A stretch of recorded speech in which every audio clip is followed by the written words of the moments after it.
No matter what you're doing, studying, talking, or trying to sleep, your thoughts keep drifting away. This was exactly what happened to Raphael, a bright young man full of dreams, but trapped in his own mind. While other students focused on their books, Raphael got lost in daydreams. He replayed past mistakes, worried about the future, and imagined endless stories. By the time he realized it, time had already passed. His parents and teachers always told him the same thing: Raphael, focus.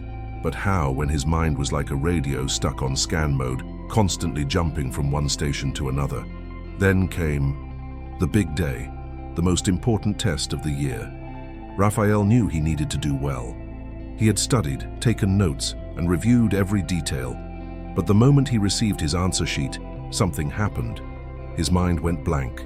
The ticking clock on the wall grew louder, each second pounding like a hammer in his head. A classmate's pencil tapped against the desk in an irritating rhythm, echoing like a drum inside his mind. Raphael felt his sweaty hands slipping on the paper, his breathing became shallow, and his chest tightened as if he were trapped in a small room with no air. He stared at the answer sheet, but the letters seemed scrambled, distant, like a blurry dream he couldn't wake up from. He tried to focus, but his mind was flooded with thoughts. What if I fail? What will my parents say? Why can't I focus like everyone else? When time ran out, Raphael looked at his sheet and saw that he had answered only a few questions. The result was devastating. He had failed. His teachers were disappointed. His friends tried to comfort him, but nothing eased the pain of failure. That night, he locked himself in his room. He felt defeated. He knew he had potential, but his own mind was his worst enemy. Then, his grandfather, a wise and experienced man, knocked on the door and asked, "What's troubling you, my son?" With tears in his eyes, Raphael replied, "Grandpa, my mind never stops.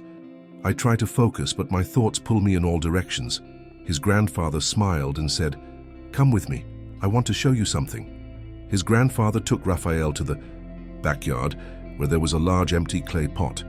He handed Raphael a cup of dirty water and asked him to pour it inside. The dark liquid formed a murky pool at the bottom. Then his grandfather gave him a jug filled with clean water. "Now pour this clean water into the pot until the dirt is gone." Raphael did as he was told. Slowly, the dirty water mixed and was pushed out until the pot was completely filled with pure, clear water. His grandfather smiled and explained, "Your mind is like this pot. If you fill it with negative and useless thoughts, it becomes polluted. But if you feed it with positive and meaningful thoughts, the negative ones will fade away." Raphael thought for a moment and asked, "But how do I replace bad thoughts with good ones?" His grandfather, still smiling, replied, "Let me tell you another story that might help you understand." Raphael's journey wasn't easy. In the first few days, he tried to focus on his studies, but his mind kept wandering.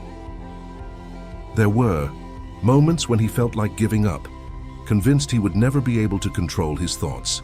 But he remembered his grandfather's lesson and chose to keep going. He started small, practicing mindful breathing whenever he noticed himself drifting. He kept a journal, writing down his most frequent thoughts, and gradually replaced negative patterns with positive affirmations. Some days he failed, but he kept trying. Over time, he began to notice small victories. He could study for longer without distractions, complete tasks more efficiently, and feel less anxious. Progress was slow but real. In the next exam, Raphael saw a huge improvement. Years later, he became a great scientist and mentor, helping others train their minds to reach their full potential. Raphael learned that the mind is like a container. What we put inside it defines its quality.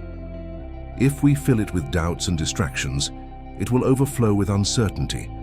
But if we nourish it with focus, discipline, and positivity, it becomes a place of clarity and strength. And you? Is your mind a small cup that any obstacle can spoil? Or are you building a vast and resilient lake? Raphael's transformation didn't happen overnight, and neither will yours. But every small choice matters. Start today. Choose one thought you want to replace. Focus on something positive.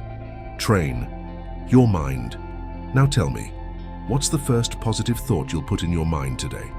Share it in the comments.